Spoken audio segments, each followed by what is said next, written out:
Today, my guest, I consider him a Renaissance man. I've known him for a very long time. And, I get amazed every time I see him introducing me to a new fruit, a new vegetable, singing, just doing the most. And I love it. And, we've been supporting him at the Hybrid Soul and Taste Radio for a while because he has this great song called Making Love that we're all loving and we continue to play it. So I had to bring him to the show because we are the home of R&B discovery. Welcome to the show, Irv da Phenom. How are you today? Thank you. I'm blessed. I had so much fun researching this, because I'm like, I know him, but let me go a little deeper for your fans. You are a Renaissance man. Like growing up, have you always been that person just to want to know it and do it all? It's funny you use the word Renaissance Yes. because in any period of history, the moment that we get in the space of happy and not living out of survival anymore, we start Hmm. creating things and we start experiencing new things. So I think it really happened once I started traveling and seeing the world and just owning who I am and Hmm. liking what I like. Yeah. I said this is the home of R&B discovery. I want to go back to the beginning because you've been putting in your work for a long time. You have a deep catalog of music. Yeah. And I say you rep for Kansas City. To educate our listeners, let's start back to the beginning. Because you've been doing this since you've been in high school, starting as far as performing and being an Yeah. artist. Let's take it to the beginning of uh, your beginnings of music. Yeah. The beginning would be church.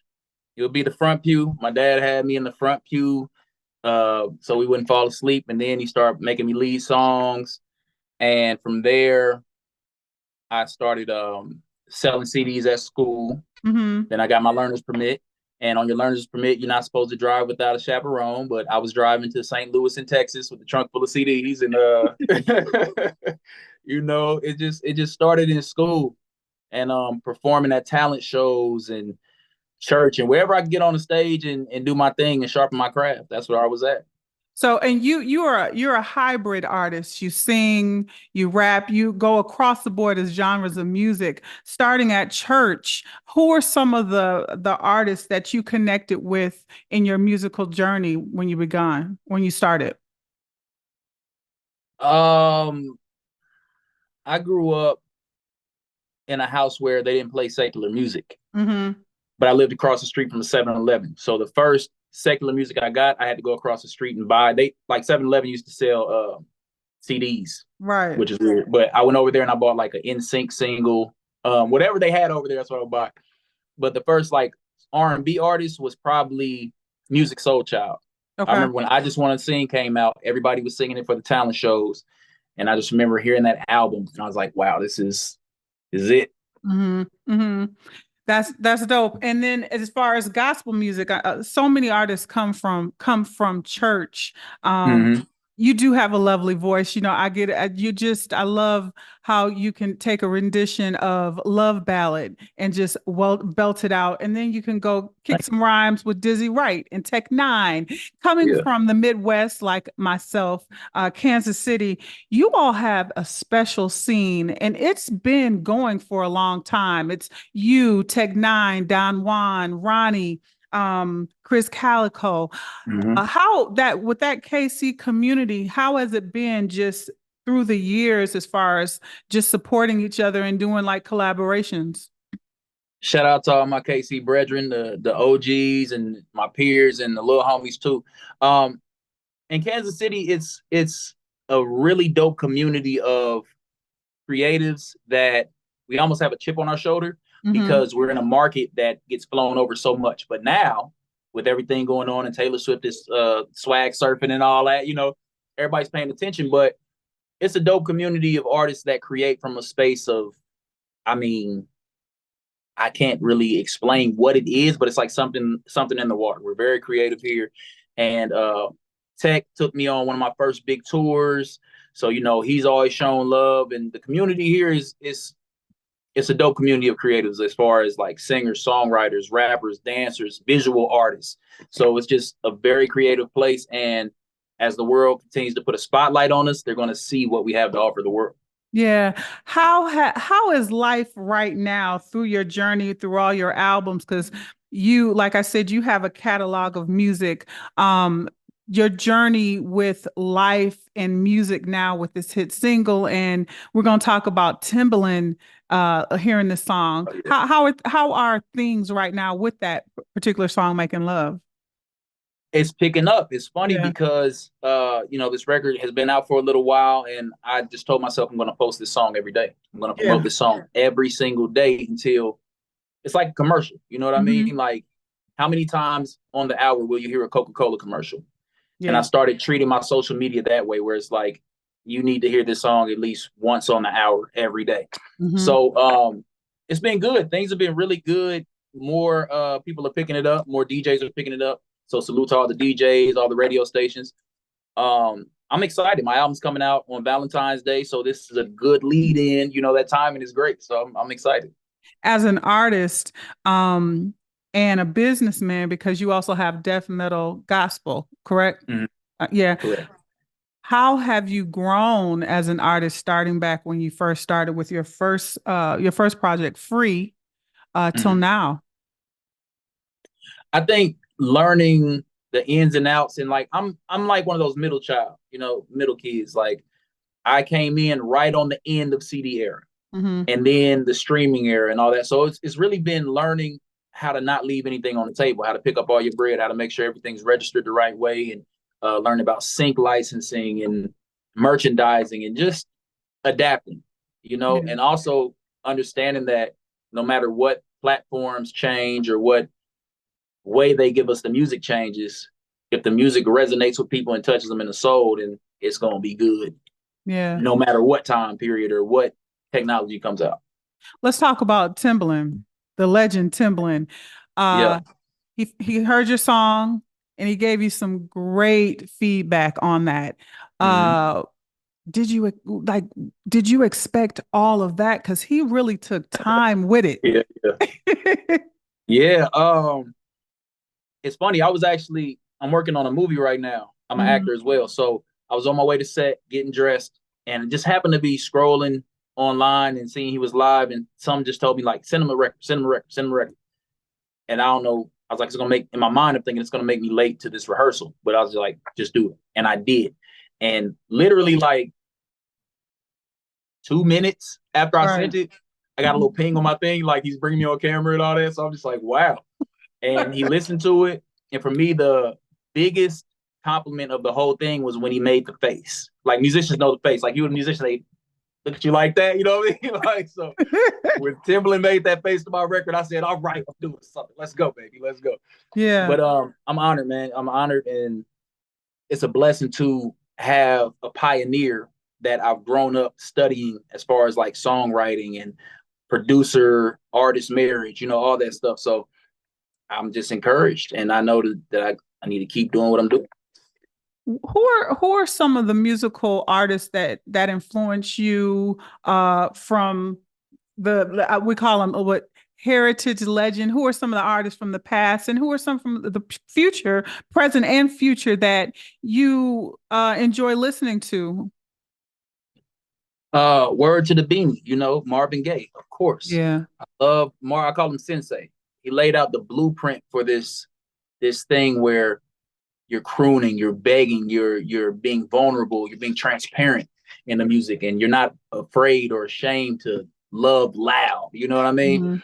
So you got Marvin Gaye, you got Donny Hathaway and Stevie Wonder.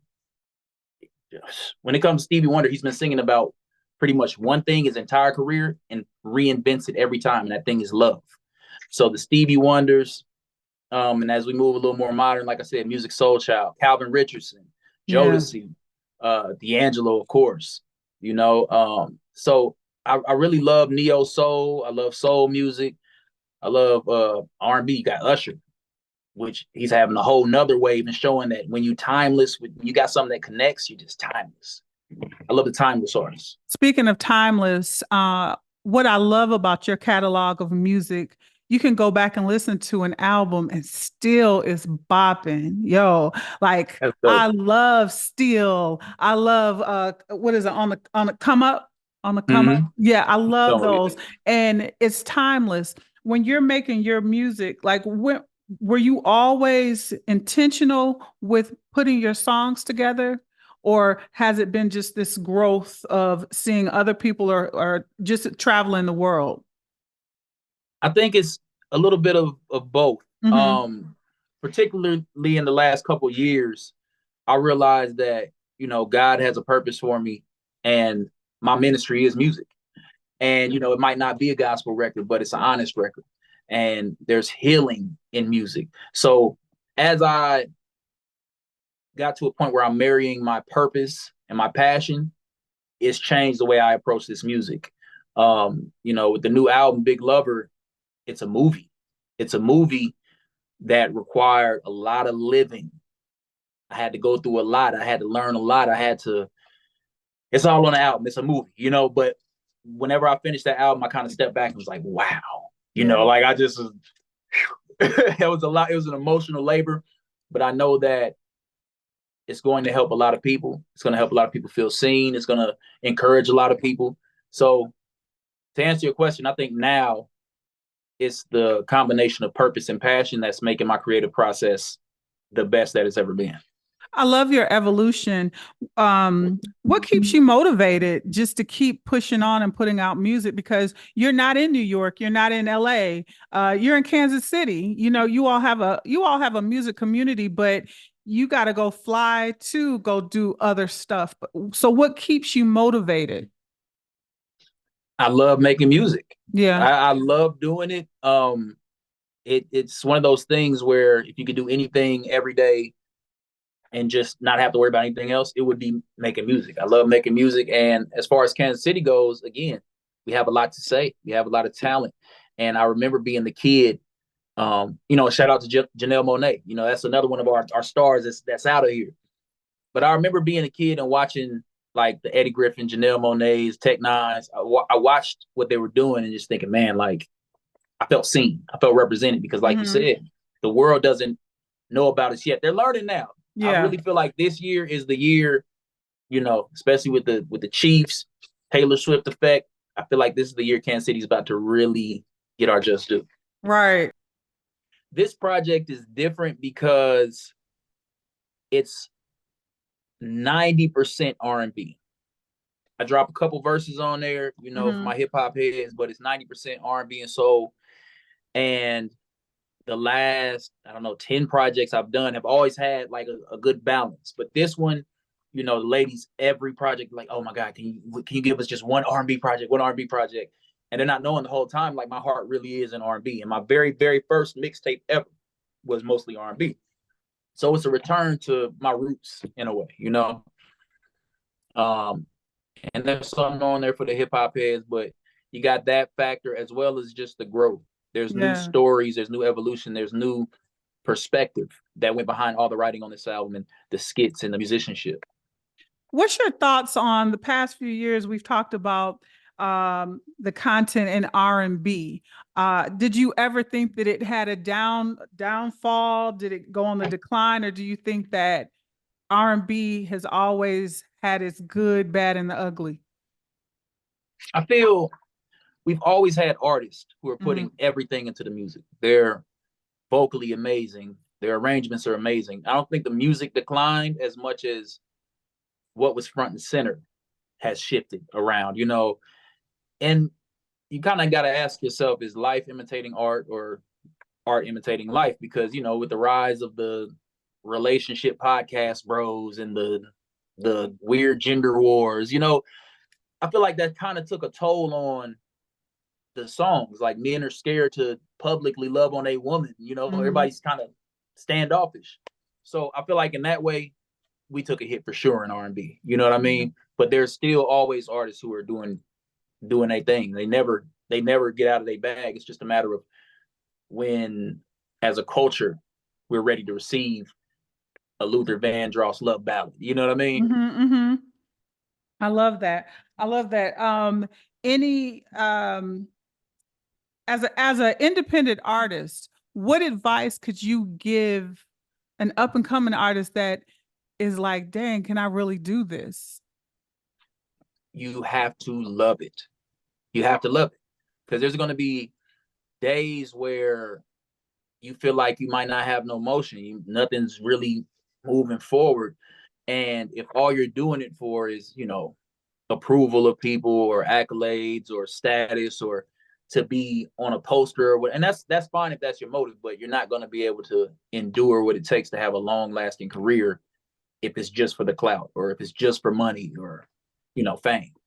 Yeah. You got to love it. Yeah. Let's talk about touring and fans. You on stage. Do you like, are you a studio guy? Do you like to get out and touch the hands, touch the people and give them the music? Like, where is like that place of joy for you as an artist? I feel the most myself on stage. Mm-hmm. I feel the most myself on stage because I'm allowed to just be myself and all the weirdness and all the randomness and all the everything. And I feed off the energy. We're in it together. Every time that I do a show, it's this moment of like, it's almost like family reunion. You know what I'm saying? Mm-hmm. Because my listeners know me from the music. Mm-hmm. It's Mm-hmm. very much like a journal. So it's like getting to look them in the eye and share those moments and have those moments after the show where somebody might come to you crying or, just the hugs and the shared stories. It's definitely stage for me. I love stage. I I love love studio that. too. Yeah. Evolution. When I think of that, you have had moments in time where you've experimented in different music. You were nowadays, Mm-hmm. um, and even now, because you are singing like with all your projects. Was there ever a time that you were kind of, I don't want to use the word afraid, but you were a little apprehensive of trying stuff because people knew who you were before rhyming? Like what pushed you to say I'm gonna try it? Um, the nowadays era is funny, and I almost don't want to call it an era because for me, I read this book that changed my life. It's called The Power of Now by Eckhart Tolle. When Yes. I read that book, it made me change my name because the power of now and nowadays in a constant state of amazement of the present moment, that meant so much to me. And Mm-hmm. that was around the time I found out my daughter was going to be born, and I was in such a searching space at that time, and that book came. So it was more like what was really going on with me and music. I was having like I don't want to say existential crisis, but like a very human moment where you're finding who you are beyond what you do. So I'm me and I can create music. Mm-hmm. And it was all of that. I was getting very, um, I was going very inward around that Mm-hmm. time. So Mm-hmm. I wasn't so much worried about the reception. Um, I was just having fun and just doing what felt right to me. But I also knew that when I was going with this different name, it allowed me the freedom to not be held to a certain expectation when people listen to the music. You know what I mean? Because this is nowadays. I love it. You're so Yeah. clever. When we talk about this new project, if I close my eyes and just started at the beginning of this project, what can I look forward to? I don't want to give it away, but it's a roller coaster. I can tell you Okay. this: there has never been a male R&B album that's ever told this story. There has never been a male R&B album to tell this story. We Okay. get a lot of we get a lot of girl I need you and I love you. We get a lot of sex music, we get a lot of heartbreak music. But there's another element on this album that has never been done. And all those other elements are definitely on this album for sure. You're gonna definitely be able to make love. You're gonna be able to get your girl back. You're gonna be able to, play something to get a girl. It's all gonna be on there. Mm-hmm. But there's an element that we seem to miss on every R&B album that I've heard, and I'm proud to have been the vessel to see, oh, I got to tell this part of the story. You know what I mean? Exciting, exciting. So you have already told me I feel like it's going to be triple platinum in my on all my phones, my computer, and Yeah. everything. Your Bless that. I receive it. Yes, the legacy of Irv da Phenom. If you had to put it into 3 words, what would your legacy be that you're building, continuing to build?